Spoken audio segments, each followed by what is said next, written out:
Fortunes are made or lost because of information. They can either cut interest rates or they can print money. The key feature here is speed, trying to follow what's going on in the international markets. The roaring 20s. We used to laugh at Amazon. I mean, I get it. That was funny, right? Amazon. Yeah, and we've laughed at Tesla along the way. Oh, man, Tesla. Damn it, that's what's happening. So he had that information prior to anyone else. If you don't, and they get you, then you lose money. I listened and I transmitted and I analyzed. There's a little bit of detective work when you hear a little piece of information. Hey, how's it going, man? Really good. Hey, welcome to the Uncharted Invest podcast. This is a supplemental podcast for our July 2021 issue. This one has the complete interview with Brian Griffo and Jeff Booth, which you read in our magazine. So we'd like you to sit back, enjoy, and take a listen. Brian, set it up. All right, so here we are in July. I had the opportunity to read Jeff Booth's book, The Price of Tomorrow. It was a fantastic read. It hit on a lot of different ideas, specifically deflationary technology. Had to pick up the phone, give him a call, fell in love with the book. The interview, I think, went off great. It was initially just for our notes, and then we realized it might make a great podcast. With Jeff's permission, we're putting it out, and we'd love you guys to take a listen. Hope you enjoy it. Let's roll it. Roll it. Hello, Jeff speaking. Jeff, this is Brian Griffo. How are you, man? Hey, good yourself, Brian. Good. Yeah, thanks so much for doing this. I know that time is valuable. It's our greatest capital, so I'll try not to take up too much of yours. So we're writing to a lot of the retail investors, a lot of people at the crossroads of Tesla investments in Bitcoin and stuff like this. And I just trying to get like a more of a macro outlook for the readers to think a little bit more broadly. And I thought that you'd be the perfect person to talk to, not only about the book, but a few lingering questions I'm having for writing this next piece. Just one note too, man. I mean, quick background, I'm a cinematographer, but I'm not an economist. You know, I look up to you and Breedlove and the Lynn Aldens. Like, you guys are my celebrities. You know, the people I work with in film and television, I could care less, but having a chance to rap with you guys is just amazing. So I wanted to thank you again. Hey, you know, and complete pleasure. And by the way, sometimes this is exactly this is what ends up happening in most industries.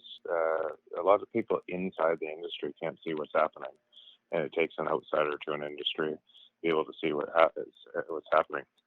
In fact, that you're not an economist it probably makes it easier for you to see what's happening. And so, anyway, but I really appreciate it anyway. It's nice to meet you. Yeah, it's funny, even with an economist point of view, I've been able to travel to over 20 countries during the last 14 months, and having that boots on the ground, seeing economies in real life, you know, because I work for National Geographic, it's been amazing just to apply some of the thoughts in our community against what's actually happening in the world. So that's kind of my take. Isn't that true? I've been fortunate enough to travel all over the world too.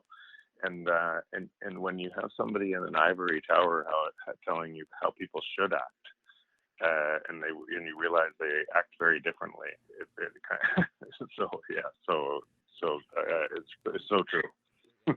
There's a delta between maybe what you hear on mainstream TV from your couch and what's actually going on in different emerging economies and things like that. But yeah, I need to go over your book first and foremost because it blew me away, and I want to flag it to the community in a review just for that more macro framework. I think we started with this just like what you would revise. I know it's impossible to write an evergreen book, but your work was so fundamental that it shouldn't really change with news cycles and stuff. But I did want to ask if there's just any like additions or addendums or anything that you would write differently if you had a chance to revise any of it, just with the whole pandemic and everything in the last 12 months. No, the only difference is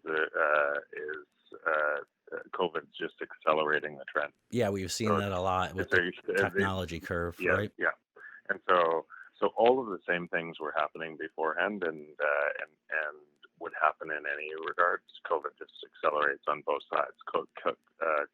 Accelerates the response for monetary policy and accelerates the technology doing its job. And this is off my question list, but now that you say that, I've been investing with ARK Invest and Kathy Wood since around 2015, and I didn't expect to see so many of their names reach such great heights so quick.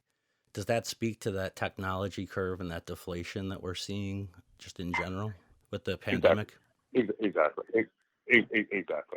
So, and it's funny, I think Kathy came to her thesis around deflation actually after my book was written and everything else, but largely all of the technology names that essentially are providing society better value for less and kind of building to where the future is, obviously have that's where there's relative safety in the existing system in technology companies.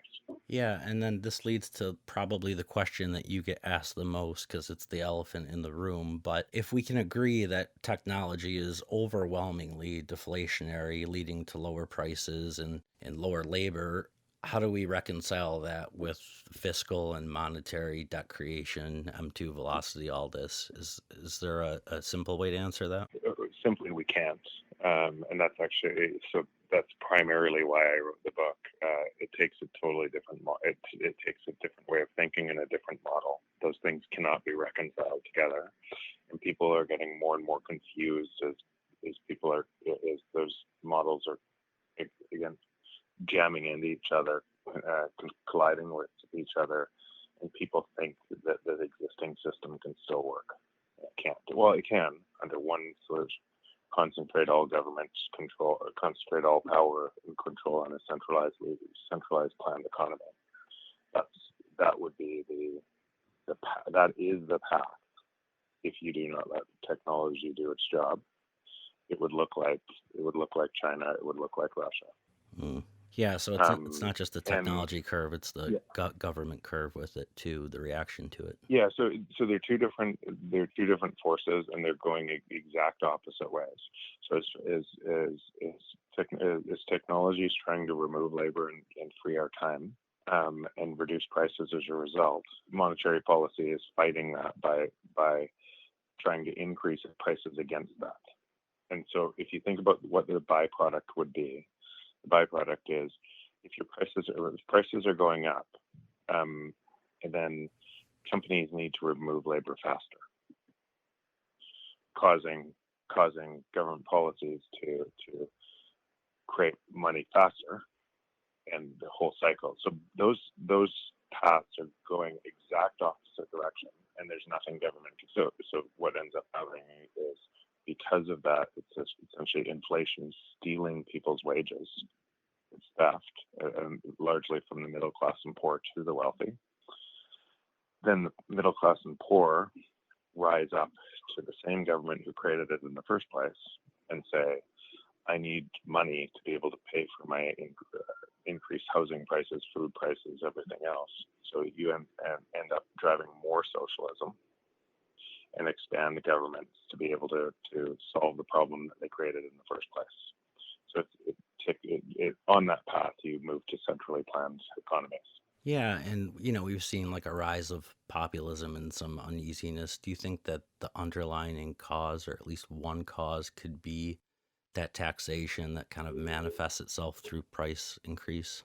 People get confused about the issue you just said. If you taxed 100% of profits of all U.S. businesses in 2019, that would equal, so no business makes any money. It's all consumed by government in tax. That's $2.25 trillion. It doesn't pay for half of the amount of easing. Right. Okay. So people get confused by where the money. So inflation is really just a hidden tax, and so that hidden tax is leveraged upon the most vulnerable part of society, causing them to look around and say, "What's happening?" When you said people don't act like people think they should act. Mm-hmm. Here's a way to think about this. Every individual actor in an economy is looking for more value. In other words, their money to go further. That's how we all act. How is it possible in an economy where every single person wants that same thing, for the overall economy to try to drive your money being worth less each year? So we want our money to go further. We vote every day and buy things, or we vote every day and use services where we get more for less. And that's what technology allows us to do. Mm-hmm. And that is why ARC is doing well, and that is why kind of any investment I'm doing is doing extraordinarily well, because you're around technology companies providing that service and people are making that choice. Yet your overall economy is based on really a fallacy that our money needs to be worth less over time. Doesn't make any sense. Yeah, are you speaking to the target 2% inflation? Does that come from the gold days of how much gold could be mined productively per year, or do you know? Yeah, the truth is, it comes from what it comes from is control, and it's not from so people believe that you need a 2% policy, a 2% inflation policy, but it really comes from control. You don't actually need that at all for an economy to function. It's a hidden tax, meaning governments can spend more than they're actually telling you through taxes. That makes sense. And then when you talk about it disproportionately affecting some people on a lower socioeconomic rung, are you talking about the basket of goods that they typically buy as opposed to like getting into assets and stores of value? It would be like consumer spending that would be like more consumer discretionary. Yeah, absolutely. But again, some of these things get you because people are trying to measure a system from the system and they get really confused. Probably the easiest way to see it, inflation, the opposite side of the coin on inflation is wage and savings deflation. So if you're working for wages, or you don't, or you have money in the bank and savings, and you don't have assets, or you don't have a whole bunch of stocks that are increasing as a result of one side of the coin. If you're working for wages, wages are going down in real terms. Yeah, I spoke to one of our readers that pulled up an inflation index, and because he was in an argument with his father, and figured out that everything adjusted. His father did actually very well with the money they created, not unlike you talk about in your book with your parents' house purchase. And that if you look at it, it's really confusing to the average consumer to try to work wage rates against inflation and figure out the real value there. And that's why the easiest thing to do is just say inflation is wage deflation. It's exactly the same thing. Yeah. Inflation means wages are going down. But people don't do that side of the coin. And that's, again, another thing. If we didn't call it inflation, if governments were forced to say, we're trying to make your wages go down in real terms, we're trying to make your money worth less over every year, we want your money to be worth less, people would question that assumption that they believe today.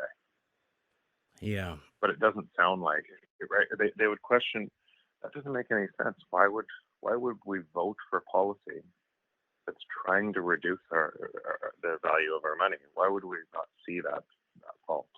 And so again, it's a hidden tax. Yeah, this is that hidden tax. It's monetary policy, it's fiscal policy. And do you see those two things getting wound tighter together as we go, or is this normal, par for the course? So why I said this is a structural issue, and it doesn't matter what government is elected. Mm-hmm. There's nothing that you could do to change. Nothing you could do that changes. One of the things you just said before about measuring off of measuring a 2% inflation rate. What people don't realize is disinflation would be way farther negative. You might be at -4 or 5 right now. With the true markup, that's what it would go down each year. So each year, the value of your dollars would increase by 4%, and it would be compounding. And so if you had 2 or 3 or 4% inflation against that, even if you're just measuring the basket of goods today, it's actually like 8 or 10% theft rather than measuring from zero.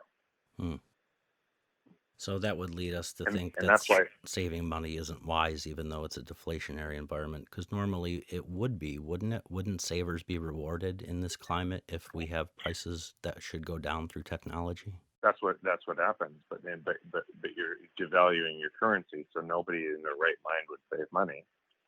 Same thing with business. If you're a CEO of a business and you keep cash on your balance sheet, then you won't be the CEO for very long. Yeah, because Michael Saylor's melting ice cube. Yeah. Exactly. So in a competitive environment, people will take risks with that, lever up with that, and then when there's any event in the economy, the government has to come in and rescue everybody because they created a problem that rational actors did in their best interest what they should do. And so the system keeps on feeding back on itself. And then why I said this is structural is because deflation, if you allow deflation, so a lot of your readers will hear the deflation and they'll think, oh my God, I can't have that. And they hear these stories about the Great Depression without realization of actually what led to the Great Depression. And what led to the Great Depression was a giant debt bubble that had to be unwound. And so when I talk about kind of the technology-led deflation and everything I talk about in the book, that is a fact. It's going to happen one way or another. But people are going to mistake the deflationary depression, which will come as well at some point, because you can't outrun this forever. Eventually, eventually the money is going to be reset, and those two things are very different, right? So if deflation happened today, so if government policy, why I said this is structural, if government policy said today, okay, we're going to allow this to happen, we're going to allow deflation to happen, then because the system is just built on credit, and deflation, if you allow deflation, the credit cannot be repaid, the entire system unwinds, and every financial institution fails, and every government fails as a result of letting nature happen. And so that's why they're stuck. But the consequences of being stuck is they have to create more credit, they have to create more inflation, they have to keep going. And so well, there's some people who think we're going to get into a hyperinflationary environment. I can suggest we are not. One day we will, when the currency actually fails, but no time soon. That isn't the problem. The problem is the division of society and the concentration of everything in government. That is the problem, which typically leads to war. Yeah, you used the phrase, they're stuck, and I was going to say they've painted themselves into a corner, and you hear kind of like kicking the can down the road, but these are all kind of words for the same idea, right? It's just that extension of the credit debt system. Exactly, and there's no way out of it right now because and there might have been a way out of it through a really tough depression or a really tough cycle change 30 years ago, but instead governments kept lowering interest rates, not just the U.S. government, but all governments all around the world kept lowering interest rates, kept applying more debt binges to be able to solve. And then when that couldn't be paid back, started monetizing the debt. So we have something that we don't live in a free market anymore, even though many people think we still live in a free market. It looks like crony capitalism everywhere. There is no free market anymore. Right. You can see the reason for the confusion from like the average retail investor, right? I mean, there would be like someone that would say like now is the most unbelievable time we've ever been living in, always, right? Because that's like recency bias. But like I've been investing for 20 years and this is the most difficult market I've ever had to navigate, honestly, because these are huge forces we're talking about. And we're trying to figure out the difference in between the two, which is very, very slim. And that's I think that's actually what my book's done for a lot of people. The amount of people that have said that my book changed their life and gave them it's almost like a cheat code for where the world's going. So because if you know these patterns, you also know where you can invest in what some people think is risk, but it's actually just an asymmetric bet because people don't understand what's happening. But for me, and you probably because you followed my work, I actually could care less about the money created from it, although I know for a retail investor, they care a lot about that. But I care about so if even Bitcoin, without Bitcoin or something like that, a transition from one system to another it's going to be a very dystopian world. And and even that's actually why I talk about the way I do, because I just want more people onboarding onto it, because it provides a transition. It provides a bridge from a system that requires inflation to a system that is to technology-driven world where deflation is you must allow it. Yeah, this is also interesting. So, like, I'm in the camp, obviously, with Kathy, and that, technology, whether it's through Moore's Law or Wright's Law, is incredible and exponential. And I do expect to see that manifest itself through what we talked about with, prices and labor and different things. But then you listen to a lot of people in the Bitcoin community, and, one of the best arguments is look at what the government's doing. Look at all the printing. And so that's really, you get perplexed in between the two, because you can see this is like really the important thing I'm seeing is having a duality of mind to be able to understand that two things that seemingly are opposed can both be true simultaneously. One of the, I won't say his name or the bank, but one of the major banks and top people at one of the major banks said to me, similar to what you were saying, said, he said, you have no idea how much you are followed around the world. We follow everything you put out. Said you're the most critical. You're the top macroeconomic mind in the world right now. We think because you can understand both systems. You talk about both systems and the counters and the effects of both systems competing against each other, and what it will look like. And most people are caught in one system, and they can't figure out kind of what and so they talk about everything from a system instead of what the other system would look like. So what you just said, that duality of mind, understanding that the existing system is not typically bad people. It's a bad system for the environment we're moving into. With technology has changed the rules, just like Blockbuster couldn't compete with Netflix. Technology has changed the rules, and there's nothing the system can do to stop that. So you have to expect that the system is going to try to stop it, because there's no way out from the existing system. Well, a new system comes in to change to kind of allow that transition.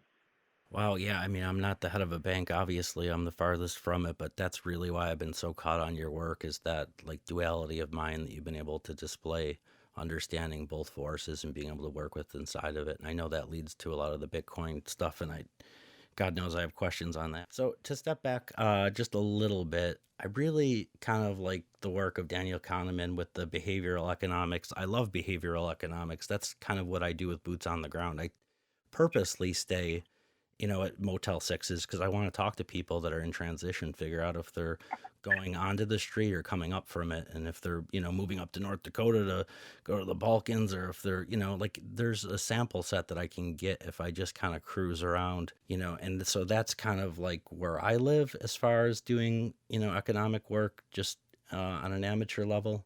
Can I just say something? Please. You and I would be friends. Okay. You and I will be at some point. That's how I travel too, and that's how I want my kids to travel too. And it's not that sometimes we don't stay in a 5-star resort, but I want to see how the locals live, and I enjoy it more. I have more fun. I just, when I go places, I want to see what it actually looks like, and you meet real people. And it's way more fun. Yeah, it was something I worked with Anthony Bourdain for years, and he taught me that was if you really want to have fun and see the real world, just get away from the big hotels and the Eiffel Tower and all the wonders of the world, and find your own path. So if I look at, some of my investments over the last 10, 20 years, I think the ones that were more emotional, that used like the lizard brain, like from the early part of evolution, have been the mistakes. And then the ones that, maybe relied more on logic and later evolution thinking and really patience have been the best performing. And just like, I wanted your take on that. Like, is that really what we're talking about more than anything, is time preference? I think so. It's not just that would be a complicated topic to just say time preference. Yeah. But what I would say is probably the thing that's happening is when technology is changing the rules as fast as it is, we're used to looking at a system that doesn't change very much. And if you look at our parents and the system that they lived in and everything else, or our grandparents, we see that we see industries disrupting in like 5-10 years, and they didn't see that. Like it took a lot longer. Everything else, so everything's just sped up, and then kind of in your timing and thinking about a business, and understanding how value could be constructed differently through technology. You're also, I'd say, if you're early stage technology, you're also subject to the risk of, is this actually market ready at a timing that's economically viable, that can beat all the competition? Can it create a platform? And that's largely dependent on, you have to be in front of it enough to be able to create the innovation, but not too far in front that you burn, that you go broke trying. And so there's certainly behavior economics into it, because you have to anticipate needs, wants, how a different system could look like. And there's certainly some of the stuff that you'll invest in early will look to everybody else like it's foolish. So if you have a time preference on that, or a thesis on that doesn't make you question it every day or every month, then you're way better equipped to make those decisions. But it's just the world's changing so fast that you have to be out in front and kind of say. So in other words, risk is in the existing system more than it is in the new. There's more risk. If structures are changing really quickly, what was once considered risky is actually in a lot of cases the opposite of risky if you have that time preference. Yeah, that was going to be my piggyback, is that although I would never be considered a value investor because I don't have blue chip stocks, dividend stocks, or, any legacy names or that, when I break it down first principles, like all I'm looking for is value. And a lot of that is in technology. If I can see future revenues, whether those revenues are in Bitcoin or are an inflated money supply or in, anything itself, like I'm really looking for value, like intrinsic value that will cross time and space. And a lot of that I find in sectors that are considered traditionally risky. Is that like a normal thought to have? 100. So you're just way ahead of your time in that, and that's why you're doing really well. It's actually, most people, again, what you said before, they're stuck in an old system and a paradigm, and they can't understand that paradigm because it's changing so fast. But that's actually why you're having success, because it is value. It's just derived differently. It is a value. It's a projected value, or when you're doing even if you're doing a discounted cash flow analysis, if you're doing and you're projecting what the new world will bring, it just looks so different than a lot of the existing market structures.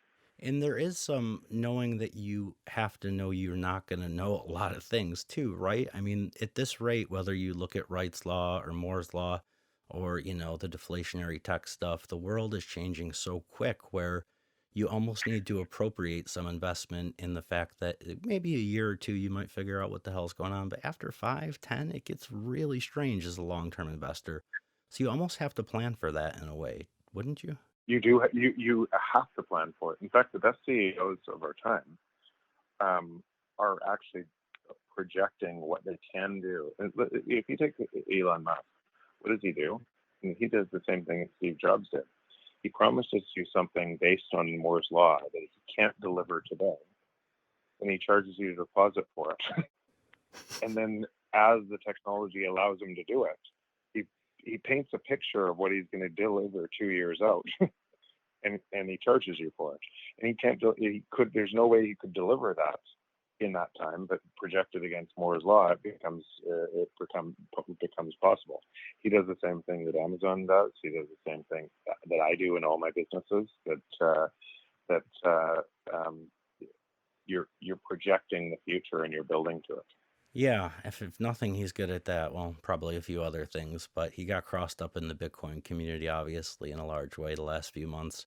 And by the way, just quickly on that, I can respect somebody in what they do in business and over promote a business or something and create a successful business, and then totally disagree with them because I think what he's done on Bitcoin, I can't think of kind of a worse person in what he's done, because what ends up happening, and again, that's why Bitcoin has a good thing is it's rules, not rulers, because people change their minds, and somebody who sets out in a thing like Elon and gets a whole bunch of people that love him for his business acumen or creating a great company and everything else, or multiple great companies, then confuse that with he's better on all topics, and he steps into those topics, and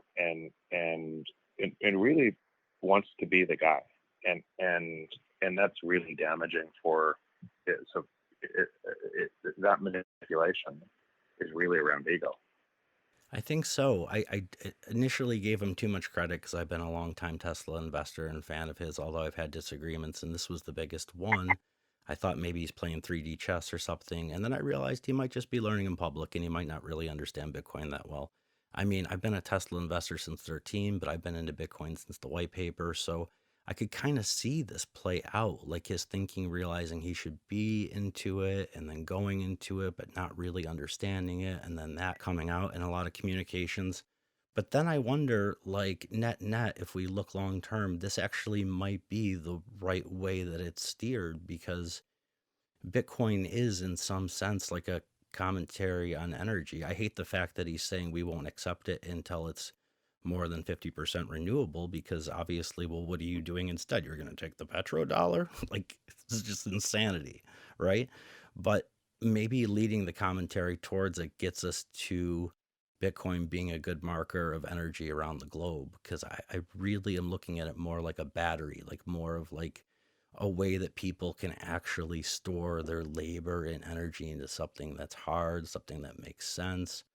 And maybe even though it's a little FUD and it's not good for the short-term markets, like I don't care about price go up. So what I'm looking at is some of this news that's been negative, whether it's China mining coming offline or Elon's nonsense, is maybe being directionally good in the long term. But I'm not sure how you feel about any of that. It's a lot of word salad. I concur 100%. It actually shows you how resilient this is. There is, look, take China mining as an example. When you remove 40% of the capacity on a network immediately, and you impair all of those assets and everything else of the Chinese miners, obviously hash rate's going to go down, and price is going to go down as a response, because those people who have all of their wealth denominated in Bitcoin now have to pay for moving of their storage of everything and the works. They have to flood the market. Sure. Not only that, as they flood the market and hash rate goes down, a whole bunch of other miners become unprofitable and have to contribute to that as well. You add what shorts the short market can do and leverage can do with that, and people clearing their longs and everything else, it has a price impact. That's a very short-term response, and the network is as strong as ever. What I think is going to happen out of that response is as hash rate moves around the world, and is going to be an epic ride up for Bitcoin. But more important, it shows how anti-fragile the system is. It's as secure today as it was before, and nobody can control it. And so, if you add on to that, centrally planned economies can't use Bitcoin. It doesn't work. Right. Because they get their power. The communist state gets its power from control over monetary policy to everyone else. So a free market works with Bitcoin, but it doesn't work in a centrally planned economy. So I tell you this: when you talk about value investors, you remind me of Preston Fish, who's become a friend, a really good friend. And he's just a super guy. and we had this conversation on China, on after the fall of China. He goes, and he said to me, "You've been saying this since your book. You said this is going to happen at some point. They're going to kick all out mining." And he says, "You've been beating this, and it just now finally happened." No, I said, "Yeah, because it's incongruent. They have to. The only way possible for them to survive is to try to manage money." Yeah, I mean, I viewed it as bullish. I do love Preston's content, by the way, too. It helps us for decentralization because that was always, like, I think, somewhat of a fear that much mining was happening in one geographic part of the globe.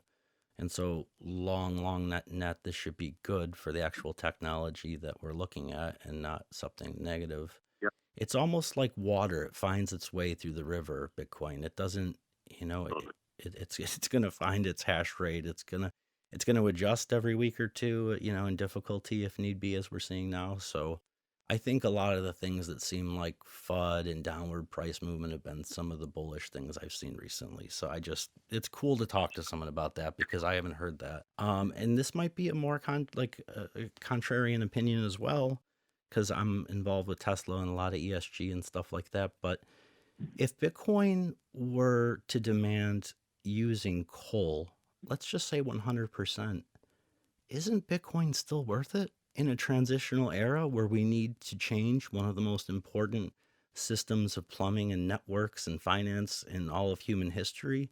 Like, wouldn't that be the one case to use the last bit of coal? Like, it's the whole debate was, is it going to use 40 or 50? So you're I want to be careful on this because if you put that in, you're going to get annihilated. Oh yeah. But all it means is, but all it means is you're way ahead of your time.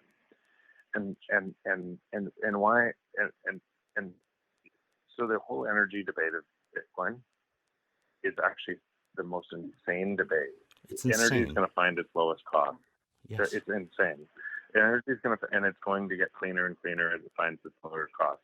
But the real debate, and that's why you've seen me put that up many times, an inflationary monetary policy is climate change.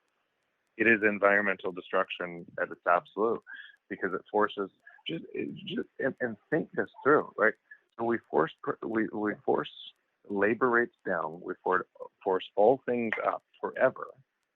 So people have to work more jobs, drive more cars, drive more everything else, more things, so that the oil prices go up. So those things can drive higher and higher and higher. So we stay on a path of needing more and more things and having to require more and more labor, which is completely against the opposite nature, to be able to keep it all going. Why we can't see that argument is because we're stuck in it. But everybody talks about Bitcoin at the next level down, about it being good for energy and everything else. The main argument is there is no way to save the planet through an inflationary monetary policy. The planet must collapse. Must. It moves into chaos. So to what you just said, to put an exclamation point, if it was the worst energy on the planet, coal or whatever, to be able to solve all of the other issues, it would solve climate change. Exactly. Because all of the other issues would fall away, and you wouldn't be the world's population wouldn't be chasing more and more and more forever for less as we move to a digital infrastructure. It's insane that people can't see. I can't believe people can't see that. The whole debate is insane. It seemed like such an unfair standard to say, well, it's only Bitcoin, so at least it needs to start out at 60% renewable. Some of the most important things that are pillars of every economy around the world, are using, carbon. And I feel like you said, it's going to find its way no matter what anyway. But the whole unfair standard to begin with is 60% or else we're going to take the petrodollar instead. I don't get that. I really don't. I think it's worth it. So when you saw rates of greenhouse gases in COVID for a year and everything else. And some people take a different debate on this, and they want to be climate change deniers and everything else. And again, whether you believe in climate change or don't, a lot of people, I believe that there's climate change. But whether you do or you don't, you might as well get a whole bunch of people who believe in it on your side rather than wearing a tinfoil hat. Sure. And the way to get people on your side, the way to get people on your side is not to say climate change doesn't exist. The way that you get people on your side is saying inflation equals climate change. That's good. And have them disprove that. Right? And try to get them to disprove that, because it's impossible to disprove what I just said. And then if that's the case, then naturally it leads you to what you said. Even if it was coal, if it was 100% coal, it's the only thing that saves the climate. Yeah, I mean, it would be a beautiful thing to take, what we're fighting and use it in its last breath to solve the problem itself. But I'm definitely, totally. But I'm not saying I'm for coal. Believe me, I'm quite the opposite. I know. I know. I know. It's more like an academic mental exercise just to prove a point out, and it basically in value is Bitcoin valuable enough to society to do what we need to do, to let it do what it needs to do. Like, I know that's a word salad, but that's really what I'm thinking. And it's just, I mean, you and I both know it's going to find the path of least resistance, like electricity, like the battery thing. Like, it will find what makes the most sense in the economy that it's given. Man, I love talking to you. I have so many more questions. I'm behind. I don't know if you have 5 more minutes, 10, any. I can. I'm good. Okay. I'm actually good for another 15 minutes. I wasn't going to bring this up, but since we're kind of hitting on it, I just started reading one of your fellow countrymen. I'm not sure if you're familiar with them, Marin Katsuya, The Rise of America. And he's kind of making the case, for the U.S. dollar, at least against other currencies due to credit swap lines and a leadership advantage technology. And he's really looking at the carbon offset market. I'm just wanted to ask if you're familiar with his work or what I'm getting into here, because this is a new lane of thought, and I love things that challenge. Well, I'm not familiar with his work, but there's a lot of people that are saying that the U.S. is kind of going to lose reserve currency status tomorrow and everything else, and I do not believe that. Okay. If anything, now that eventually will happen, and it could be slowly then suddenly. But I am actually with him on. If you looked around the globe, it's the strongest of weak hands. Exactly. Right. So where would you put money in a fiat currency, or where would you put trade in a fiat currency other than the U.S.? And there's more risk everywhere else.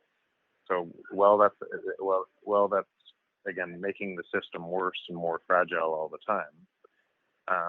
It's still more it's more stable. It's relatively stable in a sea of instability.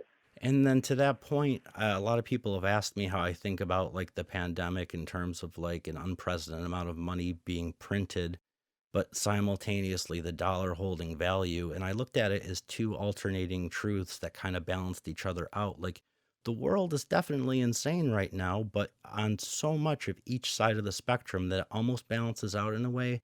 Like, is there any truth to when you have a global pandemic, there is a rush to the world reserve? That might be why you would have wanted it all along, or had a big military, or whatever you want to say. But you would have wanted the US dollar as a reserve if you were America, for just this circumstance that you could print money for your populace at the same time that everyone else is fleeing to it because it is the most stable. Do you think that there was some offsetting or canceling out in the last year that kind of made things look more stable than they may have been otherwise? So absolutely. So, and as everybody's chasing their money down and everything, and trying to do that, it actually does provide some stability in the short term and allows that to happen. The consequences of that are really bad. But as far as that stability, it does. Canada's dollar is actually strengthened. Why would Canada's dollar strengthen in that environment? is because as a function of printing, you're driving up raw materials, so you're driving up scarce assets. The oil prices are going up.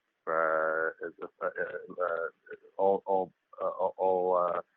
raw material prices are going up, and so countries with lots of raw materials have a natural hedge against that printing. Exactly. I was going to say Canada is so rich in materials. That's so that's hard money in a way. I mean, exactly. And so you get away with it.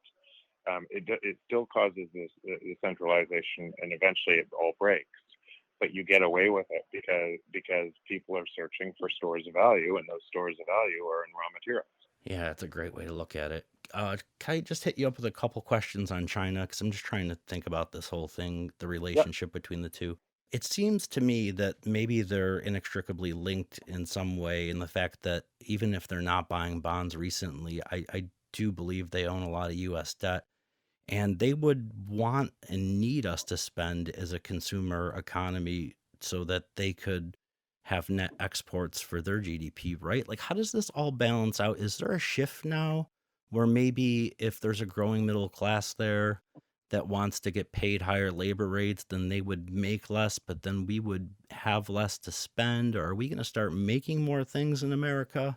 Is there a shift, or is it the same thing as it's been the last 20, 30 years? So in 13, I think 2013, China mostly stopped buying government U.S. bonds, realizing that they're going to pay back in cheaper dollars. And what would China do? Is they invested that same money in rare earth mines and everything else, and instead of, because there wasn't enough global demand for those dollars, U.S. monetized. U.S. is buying the debt themselves, and so, but China is doing the exact same thing, trying to make their dollar less so their labor stays cheaper. Right. And then what ends up happening is and then provide a loan on that currency to an African country. And then remember, if you can provide a loan to somebody else and that loan costs you nothing, then any interest rate on that loan is usury. Sure. Right. So it's a way of using economic policy to take over another country without force. And by the way, this trick has been played over and over and over throughout the world. If you read Alex Gladstein's piece on France and Senegal and 15 African nations right now with France, if you think about Britain essentially expropriated $45 trillion over years of the British Empire from India. This is the way that happens, and the U.S. has actually done that around the globe.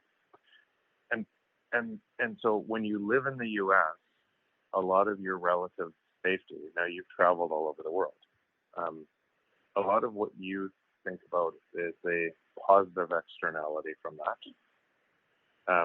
Living standards and everything else creates a negative externality somewhere else. Somebody else is on the losing side of that equation. And so when you see crime in some of these other countries and dictators in some of these other countries, it's actually a result of the same policy. It's that butterfly effect. Probably the first time I went to Thailand 20 years ago, I bragged about how cheap it is to vacation there. But really, is it just that you're exploiting local labor rates and you've got a weaponized dollar? It's like, really, everything is connected. Sometimes to see your own country, it helps just to get outside of it. It's a weird thing. It's a really weird thing to see. And actually, people with a broad, it sounds like you same thing. People that have traveled the world and outside of their own bubble and can empathize with what it looks like, are more willing to have an honest conversation, intellectual conversation on what are the pros and cons of all of these, instead of being caught in a bubble. Yeah, and I believe that, most people are not bad actors or nefarious regardless of borders. Like, I think most people just want to, exert their labor and save it in a store of value that makes sense over space and time and just be happy and healthy. Obviously, there's, bad countries and a lot of people that are trying to play Monopoly or play the system, but I think on a whole. But it's actually you just said that's the best way to look at it. So crime is a second order derivative of bad economic policy, and bad economic policy is tied to what we're talking about now. So when we get scared of visiting countries and everything else, and remember the whole thing on El Salvador, that's a byproduct of people trying to feed their families. Crime is a byproduct of people trying to feed their families when they have lost hope, and they'll turn to anything. And so you can a bad system. It looks like a whole bunch of bad actors, but it's a bad system that causes it. And so we'll look at the increasing crime in the U.S. right now, and it's the same thing. We have a system that's on one side, it's concentrating tons of wealth into people like me, and on the other side, it's creating generational despair. And as you keep going on that system, it gets worse and worse and worse. Oh, man, there's a lot to think about. Just on the China side, really quick to clean that up, the move to the digital yuan's obviously happening. Do you think, if you had to speculate long term, that's a mistake getting rid of Bitcoin miners? I'm not like a history buff, but I know that they were late to the gold standard off silver, and then they got set back for quite a long time because of that. And is this like maybe that second mistake that they're making? Well, basically what I'm wondering about lately is there's been so much hand-wringing that the U.S. government's going to crack down on Bitcoin and this and that. But lately I've been feeling even more with this decentralization that it could be one of the United States' greatest weapons. Like, not that we're fighting, but, everything is somewhat of a war. Okay, here's a better way, a higher level way to look at it. Okay. You're fighting for an ideologue, right? That's what Bitcoin is, and the ideologue is that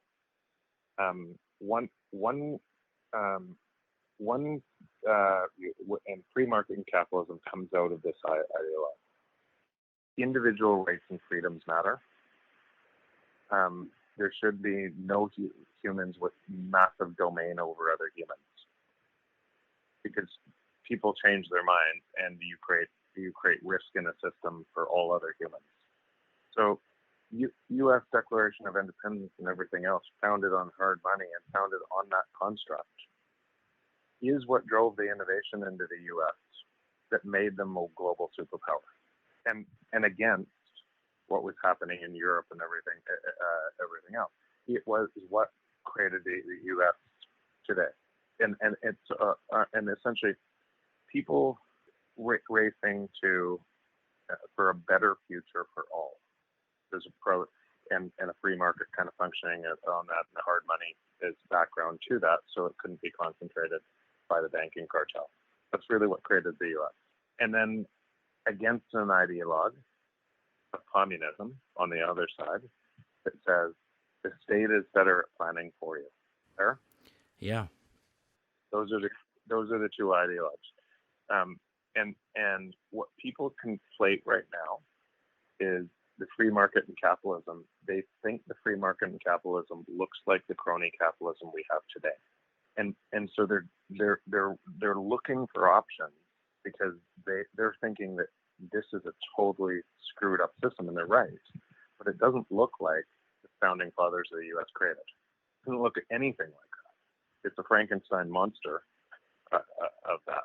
Bitcoin looks like what the founding fathers had in mind. There seems to be some risk in not adopting technologies exactly like it, or, innovation, just like that water, will move around and find its most comfortable place. So, anything that, we do in the United States here or Canada, I feel like that's really tough if it's penalizing or, coming down on something that would find its way whether we like it or not. Technology, it's going to find its way. You're right there, and you've probably heard me say this on multiple podcasts and stuff, but it's virtually impossible to. You've never seen it. There is no historical example of stopping a technology that empowers individual rights and freedoms. Right, that's what I was getting at. Much better said. Thank you. There's never been an example where states could stop that technology ever that empowers people. And it's the same reason why the central bank thinks it can stop the free market from searching for lower price. They can't. Individual people will make rational decisions, and they're making rational decisions on Bitcoin right now. And whether it creates, whether if the U.S. is late or Canada is late to the party, then El Salvador and other nations will look like the U.S. looked like for the last 100 years. Yeah. That's what'll happen. Yeah, the El Salvador news, I think, was, the biggest maybe we've heard in that world for a long time. Because if you play that, domino geopolitical game, that you need that fire, that kindling to start the whole thing. I'm really fascinated by how that story is going to play out. And it doesn't matter that it's a tiny country. It's a country, and that has a lot of different implications, which we don't have time to get into. But, man, a reader wanted me to ask you a question I thought was really good. His name is Neil. But in a deflationary environment with labor cut, do you see this rehiring as an opportunity to retain only the best workers for perhaps maybe a little bit more pay, but to output more with less, further strengthening the deflationary environment?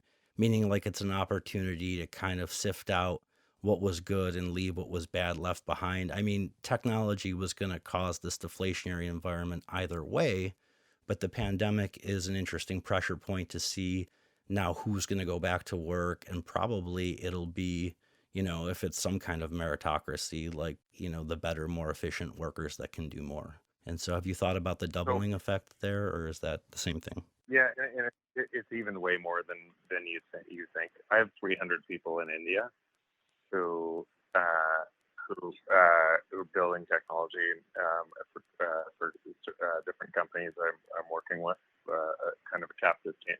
They might as well be my next door neighbors. And it's literally 1/3 of the labor rate, and they're better quality. So that technology today allows you to find the best labor rate no matter where it is. So it is further deflationary and everything else. And as you're building the technology the technology does the job better than people. And so again, these trends are only accelerating on both sides. Yeah, and I don't know why that sparked this thought, but just traveling around Africa and India recently, I thought that maybe there's an advantage there, and that they don't have this legacy system. I go around, the United States and see, huge telephone poles and all this structure that really doesn't speak to the future as far as the technology curve. It seems like, and I know the demographics are great for a working population being, of age pretty soon in Africa, the subcontinent, India, all these places. But do you think that their lack of infrastructure might actually be an advantage in the sense that they don't have to redo something already done that's outdated? 100%. Like you can, if you see mobile phones and how fast they moved through different societies, that's actually a good reference case. But the same thing happens where a technology leapfrogs an infrastructure. And that infrastructure can be built faster, better, more by a kind of a third world country rather than a first world, because they don't have the bias or the sunk cost into protecting what was. They can move directly to what's more efficient.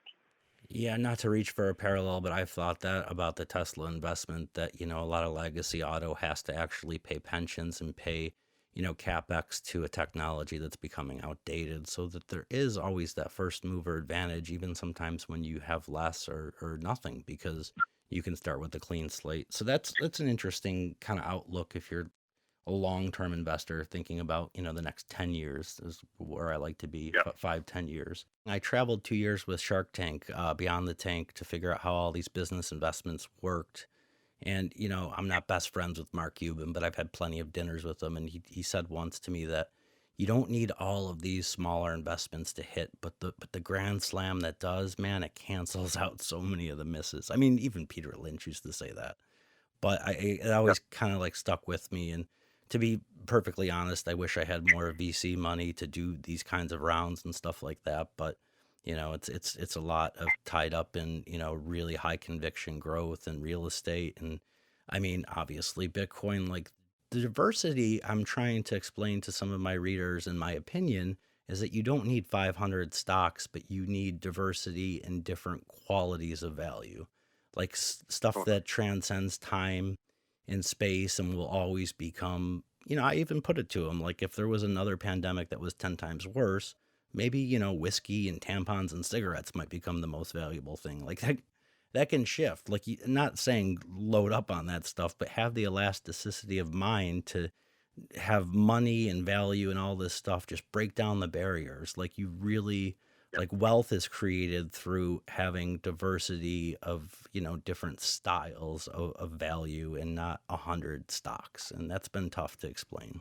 if that's right. Yeah, no, but that is, and when you do that well, you develop a barbell type of strategy that you're safe on all sides. You perform really well on all sides. So, but you're totally right.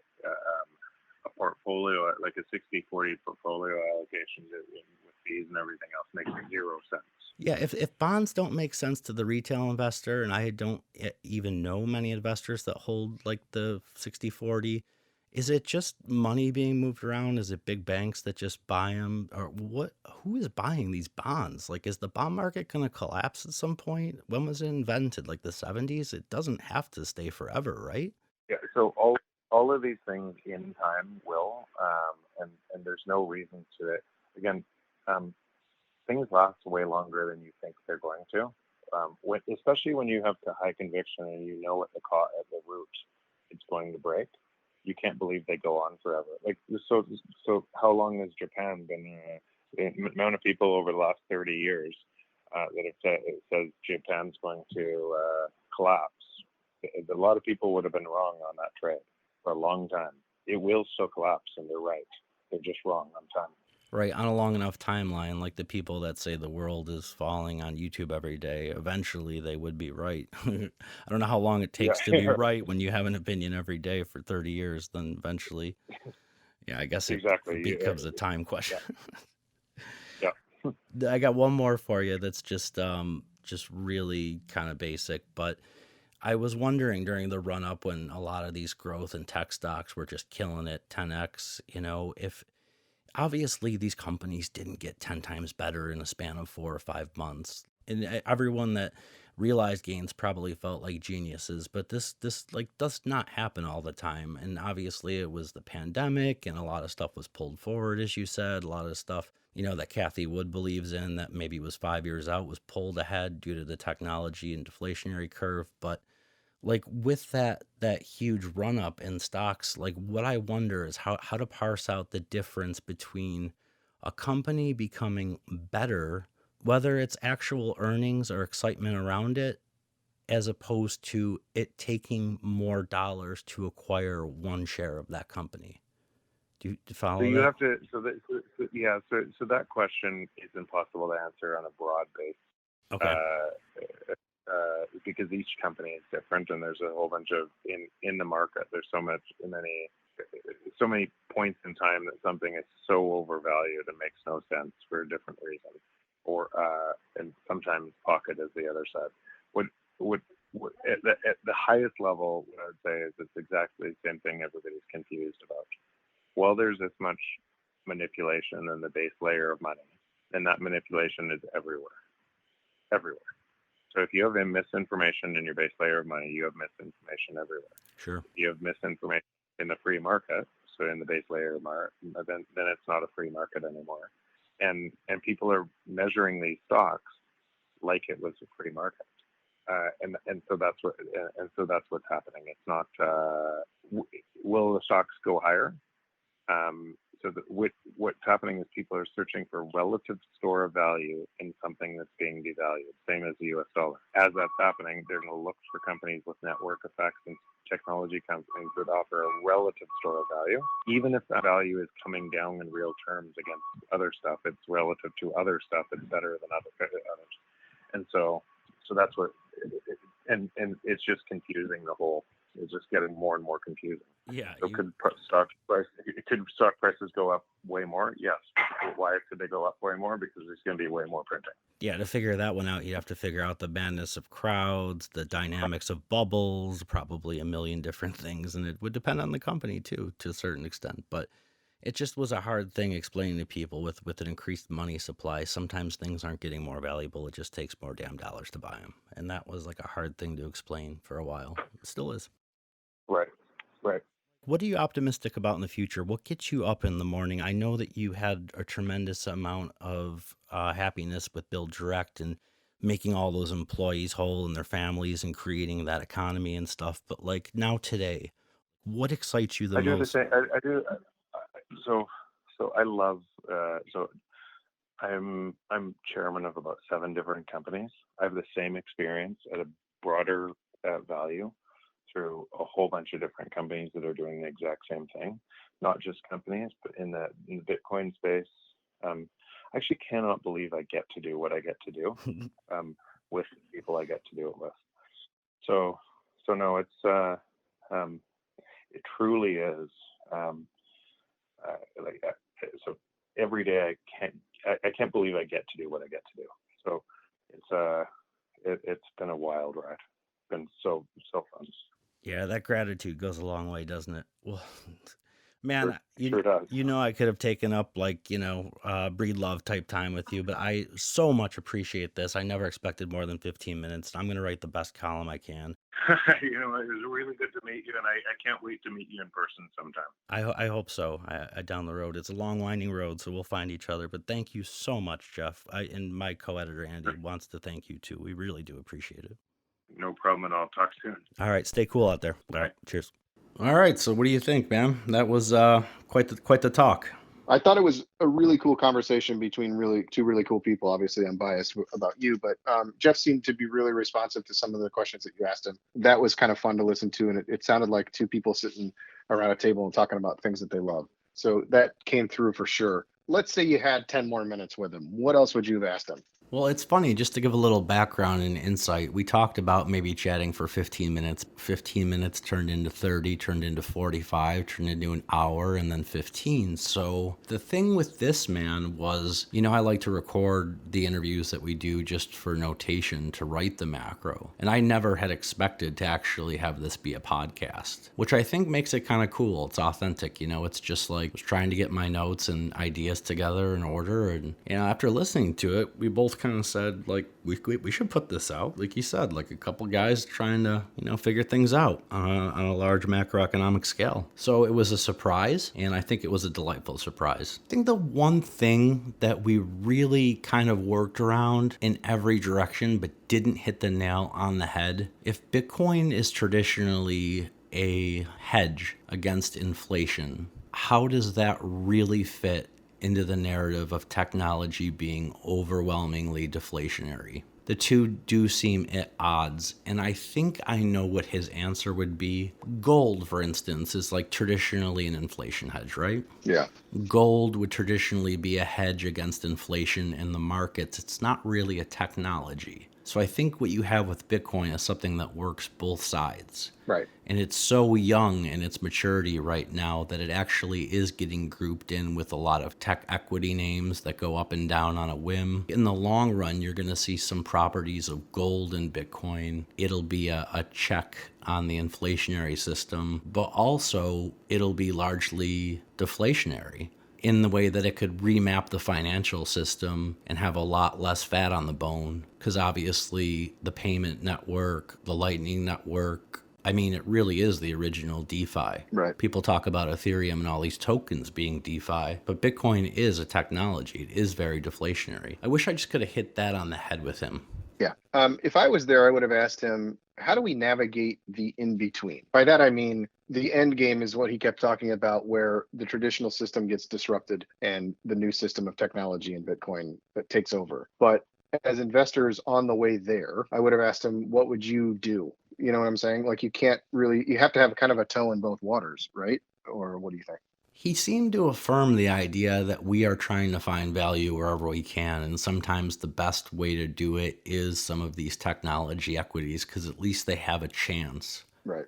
I think his overall point was that everyone's using a measuring stick to measure another shitty measuring stick.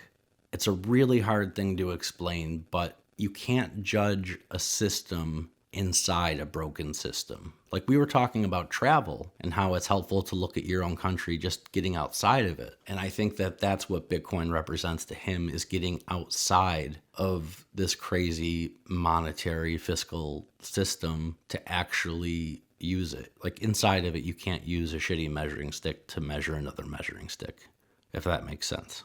It does.